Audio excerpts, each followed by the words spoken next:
Okay, welcome to the first episode in this series. Today we'll go over how to use the toolbar inside of FL Studio. The toolbar is home to many commands and options, and it can always be found at the top of your door. So we're going to start at the top left with the main menu. We've got 8 menus: File, Edit, Add, Patterns, View, Options, Tools, and Help. I might go through all of these in a later video, we'll see, but this is where you can find and access them all the time. Coming down to the hint bar, this is where the name of your project is, and it'll also tell you what value your cursor is hovering over. Down in the bottom right corner of the box, 11 different symbols can appear around here. I'll put a handy visual up on screen now describing what they mean. So pretty much when your cursor moves over anything, that's what will show up here. So I'll go to the tempo thing and it come over there. So just very helpful if you don't know what you're looking at, just put your cursor over it and it's got a nice little guide there for you. Now this here is called the transport panel. Don't worry about these knobs, we'll come back to them. This is home to all the controls for recording, playback and the tempo. So this pattern and song switch can be used to switch between playing a selected pattern or what is currently on the playlist. This big thing here. Play and stop buttons are pretty self-explanatory and can be controlled with space. Hitting stop twice will bring your playhead back to the start of the pattern or song, but pressing space twice will just pause and start. Hitting this record button will switch between recording mode and playback mode, so currently I'm in playback mode. If I hit this button, a nice little dialog box will pop up, and this has got the option to record audio into the Edison audio editor, into the playlist, to record notes and automation, to record everything, or for some help.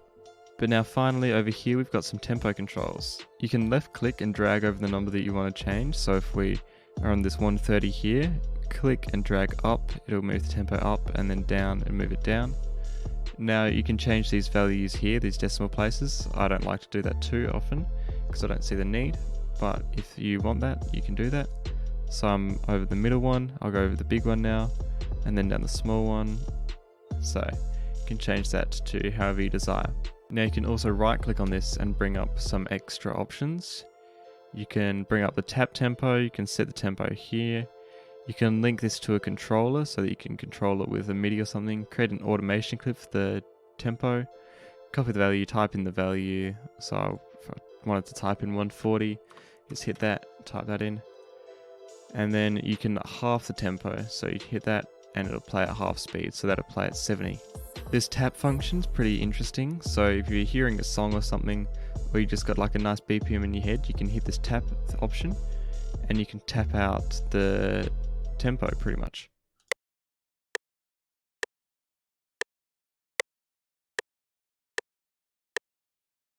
Alright, now back over here, we've got our pitch control and monitor volume knobs. These control the volume of the whole track and the hertz that the track is played at.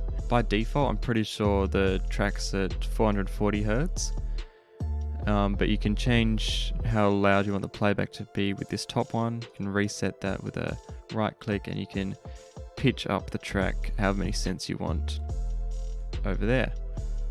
Alright, so this magnet tool over here, we'll skip these for just a second. This magnet over here is the global snapping tool. So right now I've got it on a beat and I'm going to change it to half beat. So what should happen here in this playlist is for every beat there should be a line in the middle that appears. So half beat, and there we go. Now this is happening because I've got my magnet over here set to main, so it follows whatever the main magnet over there says. But I could change it independently over here in the playlist. Now in a piano roll, I'll set this also to main, and it's affected by this as well. So quarter step, way more lines. Pretty much just affects where you'll place a note and where it'll line up with. So this pretty much will tell the things that you place down where to go.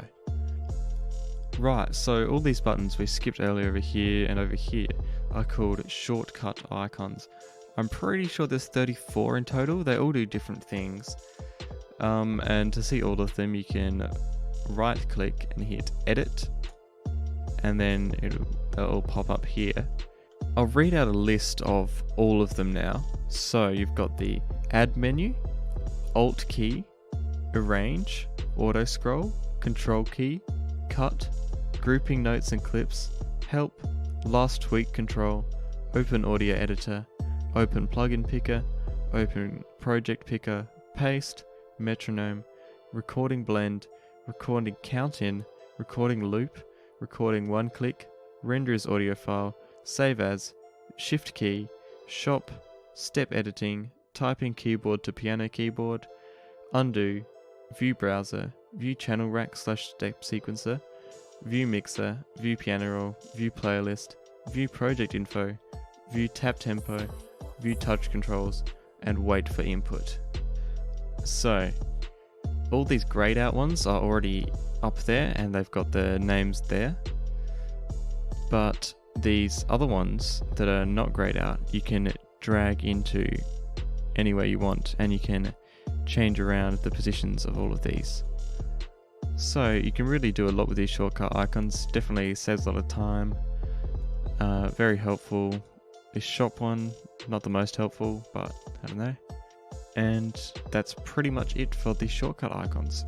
Now we'll move on to the time panel. So over here is the time panel. So it displays where the playhead is in like minutes and seconds. I've got it set to now, but you can right click and change it to bar mode, which is beats and steps.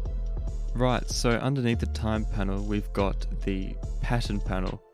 So this is where you select what pattern you're currently focusing on. So right now I'm on pattern 1, so if I click on the playlist it's going to come up with pattern 1.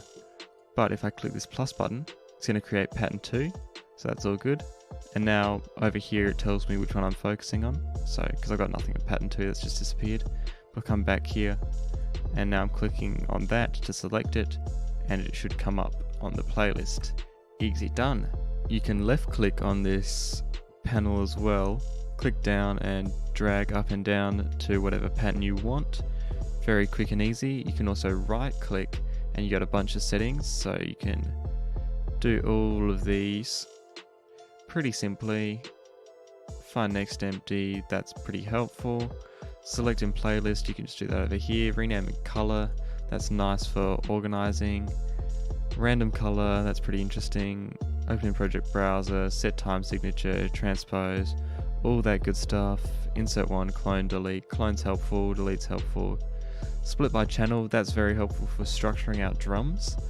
Quick renders audio clip, also very helpful. Renders audio clip, same thing. But you've got plenty of options just up here from right clicking. You can access the same ones over here by right clicking again.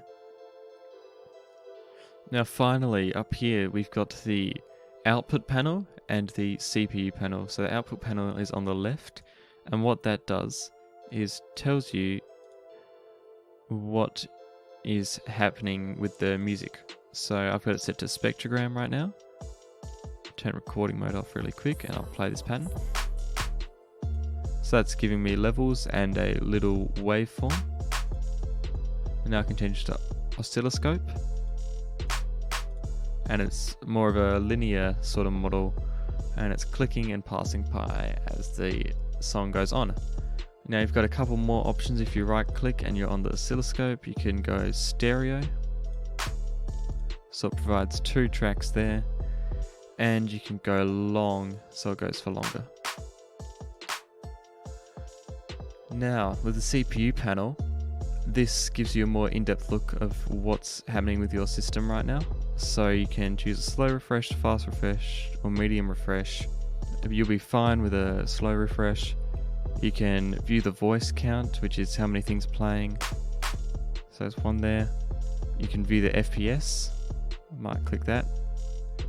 And I'm at solid 63, 62 maybe. And it tells you the threads, the font, and the handles. Bunch of nerd stuff. If you're into that like I am, it's good fun. Now, that was pretty much it for the toolbar. Of course you got the minimize, maximize, and close buttons. We'll get to the main menu in another video I reckon.